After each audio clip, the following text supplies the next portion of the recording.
اچھا، ایک مولانا کا میں نے بیان سنا تھا، سوشل میڈیا پہ آیا تھا، اس نے بولا تھا کہ کرکٹ کھیلنا اور دیکھنا جو ہے نا یہ حرام ہے، تو اس بات میں بھی سچائی ہے؟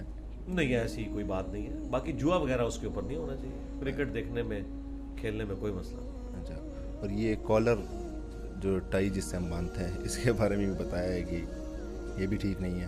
کالر میں نے تو خیر کبھی استعمال نہیں کیا، میں تو بین ہی شروع سے استعمال کرتا ہوں. باقی کالر میں بھی کوئی مسئلہ نہیں. ٹائی بھی کوئی غیر اسلامی لباس نہیں ہے، اور اسلامی لباس تو انہوں نے نہیں پہنا ہوا. نبی علیہ السلام نے تو تہمد استعمال کیا ہے، علماء تو شلوار پہنتے ہیں. تو پھر یہ کہیں گے نہیں یہ زیادہ پردے والا لباس ہے، تو بس ٹھیک ہے.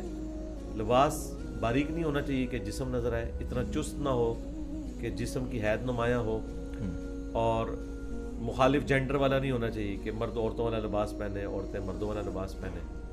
تو باقی ٹھیک ہے، لباس کے اندر آسانی ہے. صلیب نشان ہے جو مذہبی نشان ہے نا کسی بھی ریلیجن کا، وہ آپ اگر اڈاپٹ کرتے ہیں، مثلا ماتھے پہ سندور لگا لیتے ہیں ہندوؤں والا، یا ہاتھ میں سکھوں والا کڑا پہن لیتے ہیں، یا گلے میں سلیب لٹکا لیتے ہیں، تو یہ ہے من تشبہ بقوم فہو منہم، جس نے جس قوم کی مشابہت کی وہ اس میں.